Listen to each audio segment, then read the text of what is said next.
Welcome to the Coachful Coaching Leadership Podcast. I'm David Fung, an executive leadership coach and seasoned people leader. This podcast is all about helping leaders grow, navigate challenges, and build high-performing teams with real stories, insights, and strategies you can apply today. Let's dive in. Not all failure is the same. Failure is one big word, but there's degrees of failure, right? So poor dinner choice last night, one type of failure. Right? A bad conversation with a coworker, a different type of failure. Reputational crisis, pretty acute failure, where it may be harder to unwind. There's degrees of failure. So just understanding that failing is not a binary thing. It's a continuum.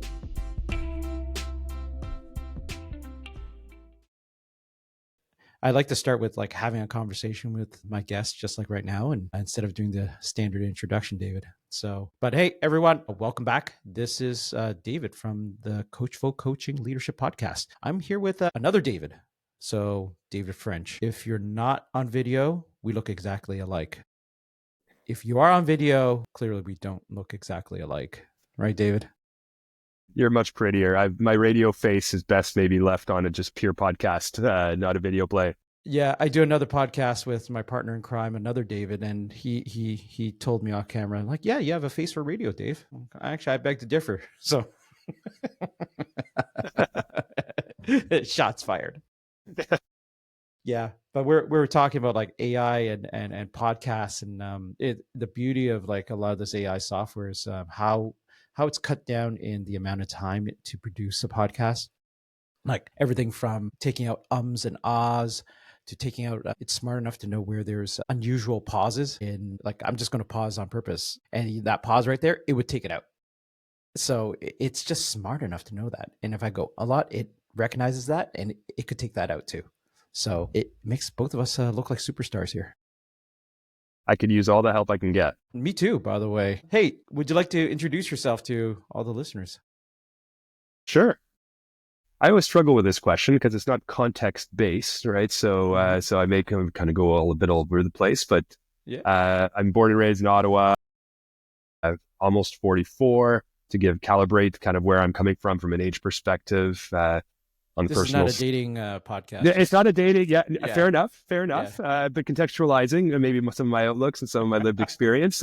As my kids often say, I have 3 children. I'm married for, I don't know, 6, whatever that makes it almost. So my kids always laugh at me. They're like, "You're really old. You're like a dinosaur." I'm like, "Well, these grays, I wasn't born this big with so many gray hair." So a lot of lived experience on the personal side. As much so, I love anything active. I love my family and doing all that kind of stuff. Actually, I graduated from business school. I worked in a company, which was great in my formative years. I was going to be an accountant, so I love grids and charts and stuff. Okay. So I applied that skill set early on in my career, and then an opportunity arose to join the family business, which was in manufacturing. And so I joined them for 11 years to realize that I wasn't ultimately getting my fist pumps there. Yeah. The curse of a family business is that you always have a job, but it may not be the job that you want. Yeah. And so and you might not get paid either. Yeah, no, I was getting paid. Everything was fair and legitimate. But at the end of the day, in I think 2018, I was like, I don't want to do this. I don't see myself retiring from this. And so I took a couple of years where for quite a while, I was the flower. My wife was the gardener, if you will. And then I was able to pay that back. Anybody who knows my wife knows that I married up. And so she went back to work and I was able to be the gardener for a bit. Took that time to find my passion, what I felt, and I still do feel today is what I want to do with my time. And which is where ultimately I should say, my wife and I, we're fortunate enough to find a business called PMC, Performance Management Consultants. And so we acquired the business in 2021. So in the middle of the pandemic, always an interesting time.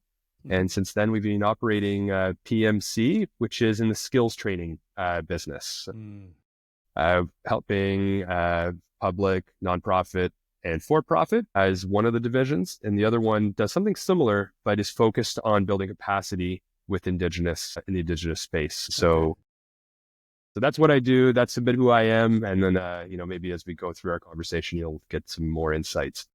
Yeah. So you help with exactly what kind of skills are you trying to up-level people on? business skills training. So I'll speak more to the PMC training side, so the business Sure. skills development side, but there's a lot of parallels to the PMC renewal, the indigenous side.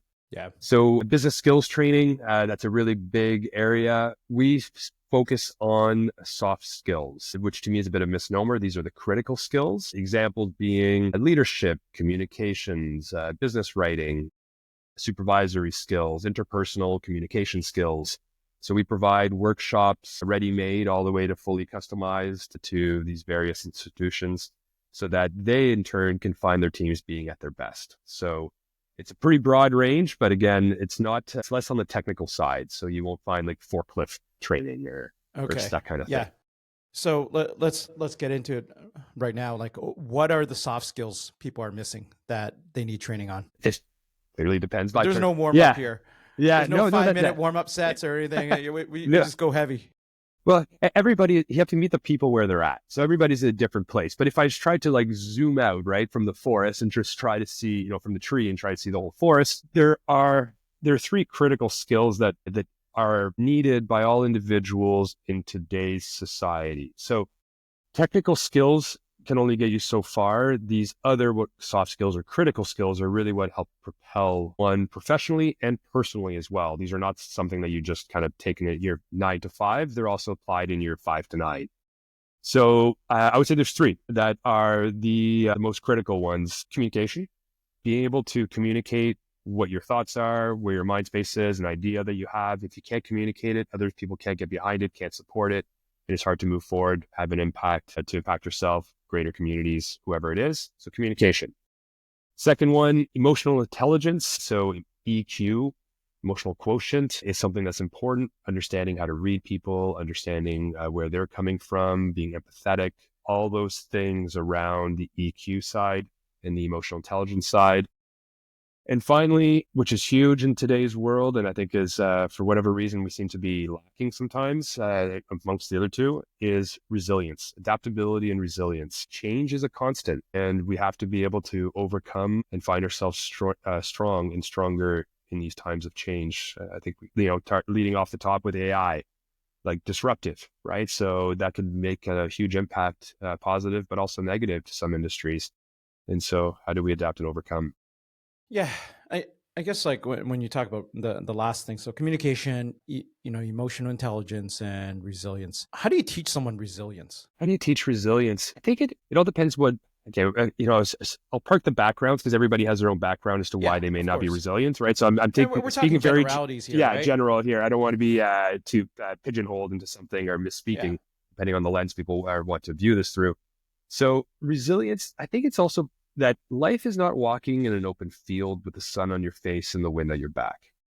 And so accepting that, the obstacle is the way, a great book, that kind of concept that you're going to be hitting challenges, you're going to be hitting some headwinds, some differences of opinion, and embracing that, not fighting it and hoping and, going to your death scroll and noticing that people are just having sunny days.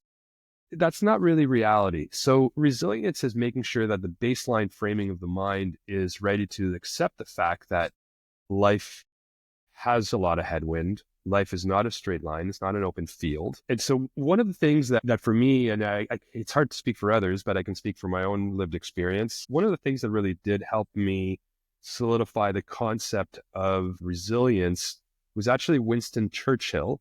So this guy, if you ever follow somebody's life, read up on Winston Churchill, like love him or hate him, he had headwind after headwind after headwind. And and he was a great writer. That's like, he was known for his writing skills, not just his war skills. And he was big, obviously, in the Second World War and all these things. But one of the things he said, one of his memorable quotes, and I'm maybe butchering it here a little bit, but it's the fact that success is going from one failure to the other with no loss of enthusiasm. And so I find for me, resilience is just having this peace of mind. It's just because there's a headwind or challenge doesn't mean that's just life, and just kind of getting over that. So making sure that one takes that mindset and applies it as opposed to seeing the defeat. So I'm not sure if I'm necessarily hitting the nail on the head here, but that's that to me is how one tackles resilience. But it's Yeah, and So like when I'm listening to you there, it's and the Winston Churchill quote, like resilience is going from one failure to another without losing enthusiasm. Let's focus on that enthusiasm part. How do we help people see, like, feel enthusiasm as they're falling, and then they get up, hopefully, and they fall again, and then they get up, hopefully not back to back, right? But in reasonable chunks, whatever reasonable means to that person. How do you encourage enthusiasm while you're falling? Well, it's a lot easier to fall when you're doing something you enjoy. It's a lot harder to fall, and the fall feels a lot more painful when you don't enjoy what you're doing. So part of that to me is, well, how do I find what I want to do with myself? Because then the headwinds don't feel as bad, Mm. and those challenges. In those 2 years that I managed to take off, where I became the gardener, my wife became the flower, and I was kind of finding my why. And so I did. I'm pretty voracious as a reader. I like to explore. So there's a few concepts that definitely helped to kind of became my starting board, right? So I didn't want to do what I was doing. So for me, every day was a headwind and a hard one, and it was difficult to, some days you're like, I don't really kind of face the day. I'd just rather stay huddled in my little corner. And that's not a way to live, from Yeah. my own experience, at least. That's not fun, right?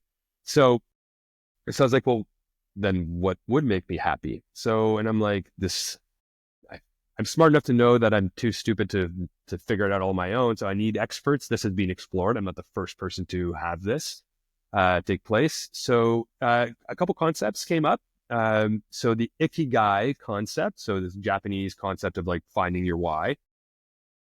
So I use a bit of a simpler one. It's pretty intense, but I use the one that I found in the book Good to Great, and they have a hedgehog concept. And so what that is, basically, it's a Venn diagram. So those three interlacing circles being a Venn diagram. And it's, what are you passionate about? What's your economic driver? And what are you the best at? And so day one, no clue, right? All I know is that it's not knowing what doesn't make one happy is a great starting point to find what makes one happy. So put my best guess in there. And then I shared it with others. Hey, this is what I think. And then if you see me light up, you see me go dark, let me know what becomes Mm-hmm. part of that storyboard. And so about a year, I kind of was refining that speak a little bit into finding out what, in the dead center for me, which is helping people, organizations, and communities reach their best. That's what gets me out of bed. I love doing that. And so, which is what we do at PMC. We're just providing the tools to help people see the best in the way that we can. Mm-hmm. It's not all the tools. And so that being centered in my little Venn diagram has really helped with resiliency, because I'm Yeah. going to have those headwinds. But if I generally enjoy what I do, I can take them with much greater ease. Yeah. And so, because, being a business owner, it's a roller coaster. Some days are Yeah. great, and then it's not. Yeah. Yep. And then it's okay. And then it's not. And then it's great or not. Right. But knowing that I'm doing what I want that makes me happy has been huge in ensuring that I'm able to keep putting one foot in front of the other. Yeah. I ask on this podcast that we explore a lot of the concept of failure. And I say the concept of failure because failure is in the eye of the beholder, just like beauty is as well. And one of the quotes I thought was very compelling recently, and I was talking about it with someone else, was it's gone viral how Jensen Huang, the CEO of NVIDIA, he was talking to a class at Stanford recently, and they thought it was going to be all this uplifting, find your passion, do this and that. And actually, he was talking about how his journey as an entrepreneur was very painful and a lot of suffering, right? But he learned to love it, and how he actually talks about suffering and failure to his company as this is going to be hard. This is going to cause a lot of suffering. Good. And it's very counterintuitive. And so at the end of that speech, he says, I don't know what else to say to you folks, except for I hope a lot of pain and suffering on all of you. And I thought it was really funny, but also I think he's trying to teach a younger generation, like that, going back to what Winston Churchill said, failure is going from one failure to another and still enjoying it. And so I guess like when I say that to you and you kind of reflect on it, like how have you gone from, you know, this these failures and continued with enthusiasm, embrace pain, embrace this proverbial suffering, and still smiling and joining me on a podcast like today? It's a lot to unpack in failure. So here's my take, and I'll come from a couple different angles on it in terms of how I approach it. So a bit of background. So for me, failure was not something that was accepted or tolerated in our household. You succeed. That's just what life is. Those around me, success was also harbored. So if you go back, I'm 44, right? So if you go back in time, you couldn't see failure as evidently as you can today. Like the closest thing to failure was like America's Funniest Home Videos when you saw that kid like whiff it or whatever. And like, that was your exposure to failure. That's and on you're like, demand now. yeah, no, exactly. Like now there's a whole fail like thing out there, right? Fail like army. the whole concept of failure.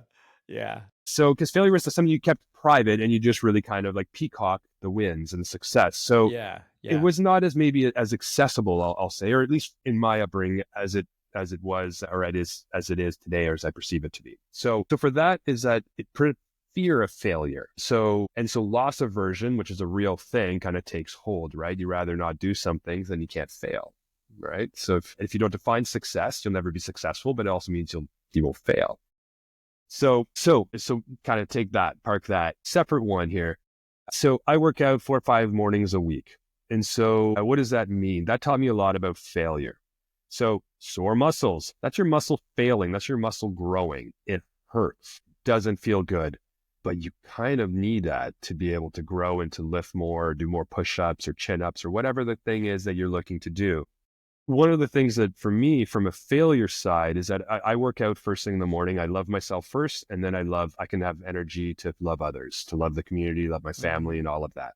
But what it also does is that every morning I fail. I wake up and I fail. I can't lift the weight anymore. I can't do any push-ups. I bounce off my face on the ground, whatever the thing is. And so it provides an opportunity to embrace that failure as part of everyday life. It's controlled failure, right? It's controlled failure. Exactly. Which is to the third piece here. Not all failure is the same, but failure is one big word, but there's degrees of failure, right? So poor dinner choice last night, one type of failure, right? A bad conversation with a coworker, a different type of failure. Reputational crisis, pretty acute failure, where it may be harder to unwind. There's degrees of failure. So just understanding that failing is not a binary thing. It's a continuum. So as we get closer to the bigger ones, business is going to go under. Again, reputational damage, or some of the ones that are bigger failures. It's just a failure. It can happen. It does happen. You're not the first and you won't be the last. Try to mitigate those. So risk mitigation becomes a really big thing on some of those more acute ones. But when the smaller ones, that's where the magic is. Yeah. Bad dinner choice. Okay, I now know I don't want to eat, I don't know, poutine at night. I don't know, whatever it is. Okay, and so adapt and overcome. It's not the be all end all from a failure. From my side, it's like tipping. If I enjoy what I do, and then I can just start failing on those small things. Bad dinner choice, maybe buying a piece of clothing that I didn't think was going to be the right style for me and realizing, correct, it's not the right style for me, whatever, right? So, and then kind of working your way up but all of those, they hurt a bit, right? You reflect, you think back, you're like, I wish I had a good meal. I wish this article of clothing, I have to go back and do this. I have to figure out a new type of food. I don't know. Food and clothing, maybe not best examples, but hopefully it resonates in terms of, but take that failure and you can't just park it and then just try poutine again and then park it and try poutine again. Yeah, come a point, and maybe you want to learn from it. Like nothing against poutine. I enjoy poutine, but you're a good Canadian, you're better. Yeah. Oh, for sure. I had some last night. That's maybe why I was skiing last night. But with that, it's like, well, what part of that did I not enjoy? And then making sure that we kind of ratchet our way, to remove some elements of failure, and then you fail kind of differently the next time, and then you fail differently again. So success, ultimately, I think, those who are ultimately really successful, they've just failed more than others, is really what it comes down to. And they've just found a way to ratchet the wins to greater notches than maybe I or you or others were able to ratchet from the learnings, and we're willing to fail bigger, right? So that, because a bigger fail still means you learned a lot and you still may be further ahead. And for them, what was a failure to us may be great victory. To your opening point is that everybody has their own definition of what failure can mean. Where some people having $100 million in the bank account is failure. It should be 250 million, right? Where others, that's ridiculously successful. It all depends on how you want to define success. And then failure will be kind of an offset of that. Yeah. It reminds me of the movie Wall Street. What's your number? They don't have a number. More. Exactly. Just Exactly. more. So you mentioned you're passionate, like you found your why during some of your time off as a gardener, as you say. And it's sounds like it's about helping people around you, helping community. Let's fast forward a few years from now. What's the impact that, PMC what impact would you like to see from PMC and what David French does? Yeah, good question. I struggled with that for a bit. And so I found my why, but you still have to define your success as opposed to kind of drifting wherever the wind blows. That's not fulfilling. It's in my own little life, and I'll answer your question here, but I always feel the best when a plan comes together. It doesn't necessarily matter what the plan is, but when a plan comes together, I think generally one feels good. Yeah. So in the absence of a plan, if you fail to plan, you plan to fail, blah, blah, like that kind of stuff. And it's kind of true. Wherein when we bought the business, my wife and I, so we worked together, we acquired the business and we spent a lot of time putting some foundational things into place. And we're sitting here 3 years later and these foundational things are into place.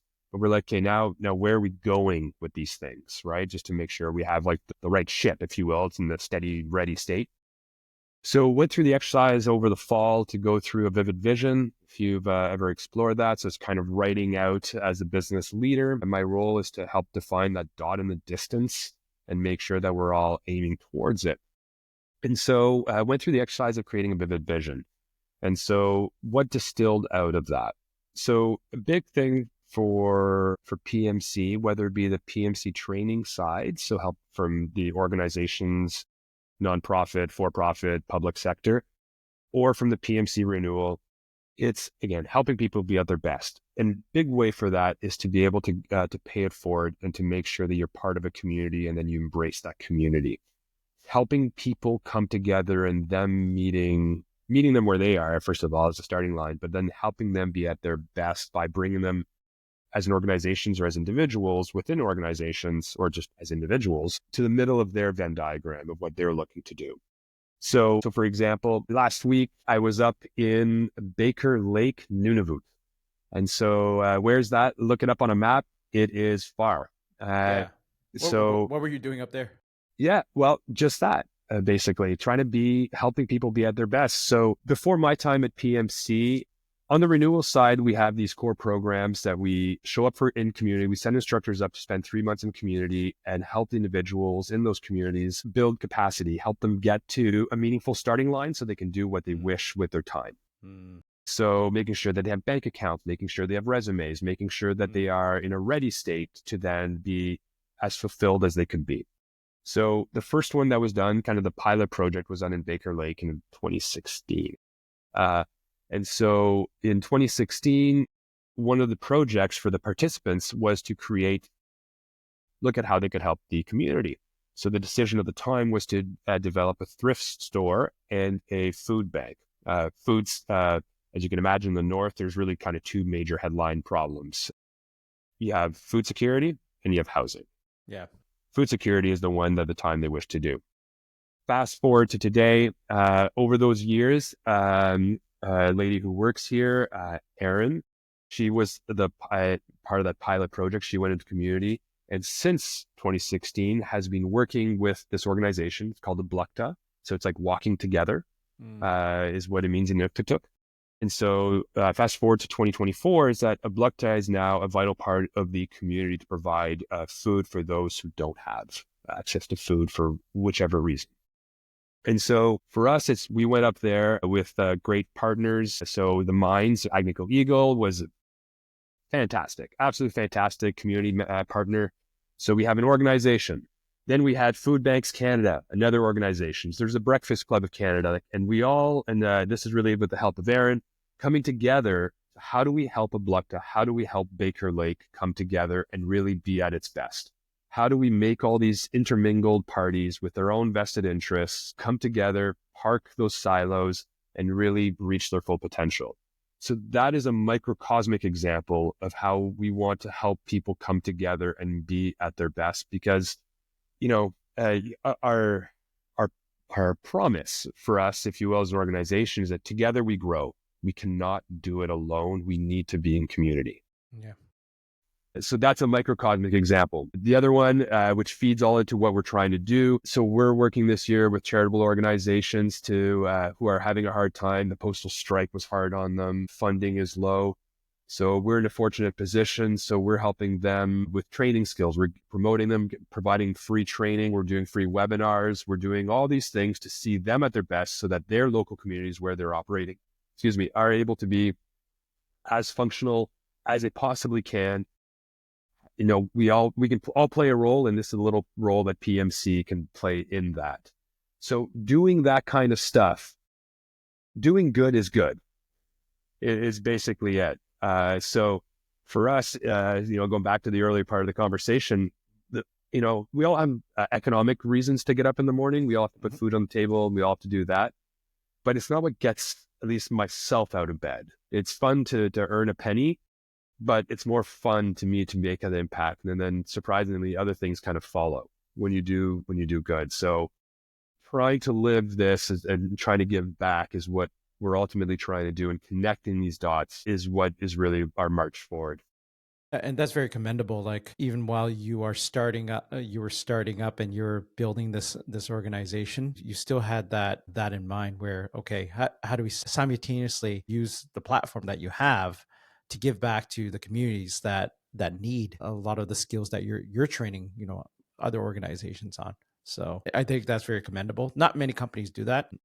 I know in at least the tech world where I am, Silicon Valley, they years ago, Salesforce, started that in the late 90s and said, yeah, we're a startup, but we're still going to give back to the community. And they made it as part of their whole mission. And to this day, 25 years later, it's still front and center. So there's been a sense of consistency there, right?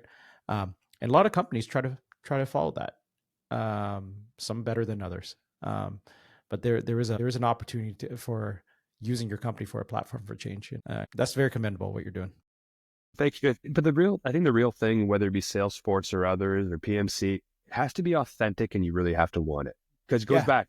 There's going to be headwinds. There's going to be, you need resiliency. You're going to need all these other communication. You're going to need your EQ, your emotional intelligence, all these soft things to push yourself, the concept, the individuals involved forward, because it's easy to just give up. It's not, this isn't for sound bites. This isn't for media attention. This is just doing well for and helping others to do well. And this is the type of stuff that should actually get some of the attention, so that we have more awareness, so that people understand, like, there's a lot of good in the world as well. And there's a lot of people out there like yourself who are trying to do good for others in the community. But it takes a village. It takes a village. Yeah.